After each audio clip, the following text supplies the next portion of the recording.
David Johnson had realized this and placed his hands on me and Zawadi's neck to make sure that we did not suffer from severe damages to our neck or our spine, or even possibly break a neck. So, before Omar hit the truck, I held down two girls, one called Renika and one called Zawadi. But you helped to save the life of my baby sister as well.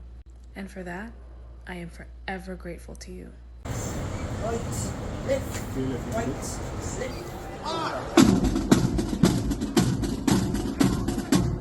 We are now into the part 2 as we speak of David Johnson, a living hero, as he went down memory lane of what took place on that sad day. You admitted an accident. That's right. Take me back to what happened on that day. So, I was at school. No, before I went to school. I was at home and my mother had received a call from Major Anthony Simpson, requesting me and a few other cadets to participate in a training session at Kildare, Buffalo High School, for a group of new cadets. So, at school, I informed the other cadets, and in the afternoon, at around 2:30, 3 o'clock, we went to the Port Antonio bus stop and we got in a taxi. Now, this taxi was driven by a friend of mine, Omar Reed. I know him as Omar Reed. So, we got in the taxi and Omar was driving and we ended up in a place called White Rock. Now, Omar was still driving at a speed. I believe the speed he was going was 130, almost 140. Oh, you know that? Because I saw it on the speedometer. Okay, there you go. So, Omar was speeding and he turned around and was collecting fares.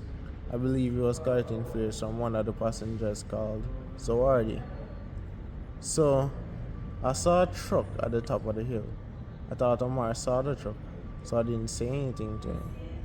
Then, when I realized that Omar was going to go into the truck, I knelt down and I held down Zawadi and Renika, that's another passenger, and I held them down. And Omar drove the car straight under the truck. Now, there were two other students in the front of the vehicle, two cadets as well, Onaji and John. He killed them and injured the rest, including myself. My name is Renika Silvera. I am currently 14 years old and I attend Titchfield High School. I was involved in a car accident that took place on May 14, 2024 on a Tuesday afternoon. On this particular afternoon, I was in the same transportation as David Johnson, who was on a cadet duty and was heading to a school to teach them. The taxi driver had turned around to collect the fares, but was not focusing on the road and did not realize that the car was leaning towards the truck that was parked on the side of the road. David Johnson had realized this and placed his hands on me and Zawadi's neck to make sure that we did not suffer from severe damages to our neck or our spine, or even possibly break a neck. After the accident, we were packed into the back of a truck and were sent to the hospital. I was at Anata Bay Hospital and David was airlifted to the Kingston Hospital, KPH. I understand that if you hadn't held down those two students, they would have also maybe lost their life or would have further damage. Yes, that's correct. Hi, David. My name's Crystal. You don't know me, but I am Zawadi's big sister. On May 14th, you not only survived a horrendous car accident, but you helped to save the life of my baby sister as well. And for that, I am forever grateful to you. You're our hero, and we are forever in your debt. We are so grateful for your actions that day. You and my sister were placed in the same hospital, side by side, and we prayed for the both of you every single day.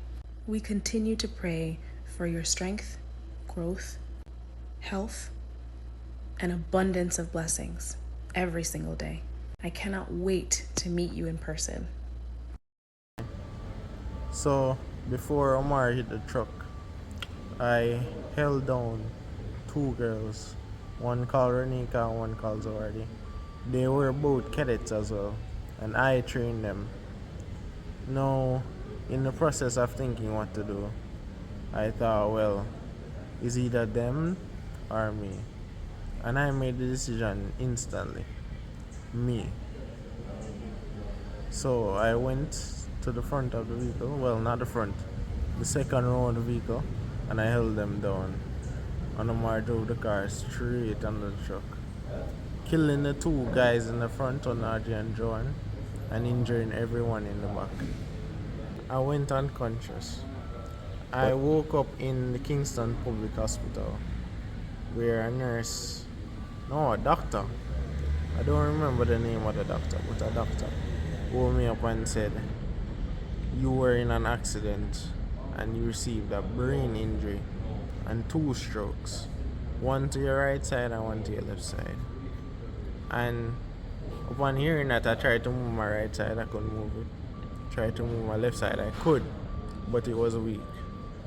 And how do you feel when you hear that and realize you cannot move as you used to? Well, I'm not going to lie. I thought, well, I'll be disabled, I'll be walking with crutches. But God is good all the time, and all times God is good. So I'm learning to walk now. While you were in that bed at the hospital, were you thinking about, oh, I'm going to leave the cadet force? What were you thinking? No, I wasn't thinking any of that. Because in my head, I thought, well, I joined cadet for a purpose. And I believe I fulfill that purpose. You just hear part 2. Stay tuned for part 3 to see how Sergeant David Johnson think about Cadet, his colleague, and his family. Keep watching.